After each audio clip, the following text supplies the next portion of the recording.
So the top of the chimney looking down, obviously there's no chimney cap. Yep. We can also see that the flue tile itself is spalling, flaking apart from moisture. A lot of moss is growing on top of the chimney, on the crown, crack in the crown. Next picture is going to show us they did put some caulk in the joints. Because of the protection of the crown still, I mean, we have some water that comes down and soaks into this crown, but it's there to protect the brickwork. Unless we have a really hard driving rain, almost sideways, because she's protected by a lot of this peak, Sure. you're not going to get much water pushed through the mortar joints and down. Looking at the other side, we're just kind of walking around the chimney here. The crack that'll allow water in. This side didn't look too bad. This is the front side of the house facing the cul-de-sac. They put quite a bit of silicone in here. I think that's where he said you could reach right in there quite a ways up to the second level. And then right in here, this area still doesn't look too bad. Now I'll explain why this area is so bad, and as you get up, normally the deterioration starts at the crown and works down. In hers, it's starting a little bit lower. The reason is, if you look down this chimney, these flue tile are 2 foot tall. Yep. If we look down to the first joint, you can see the water sitting here, all this condensation. It hasn't rained in a long time. But her furnace is a fan assisted. In other words, they're blowing the exhaust out. I know you understand this, but I'm explaining to her. Yep.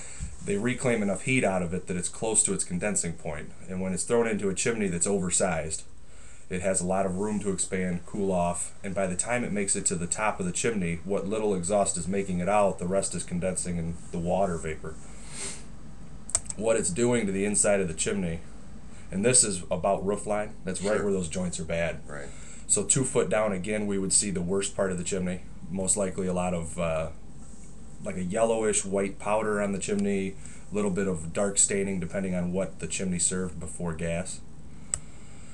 But looking down, I mean, we've got this tile is also shaling apart, same here. So we definitely have a condensation problem, tile that can no longer contain the exhaust.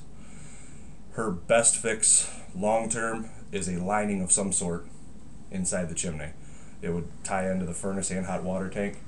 I would definitely reroute the furnace. The furnace right now goes up over to almost 45, 90, back around, and then back around to another 90.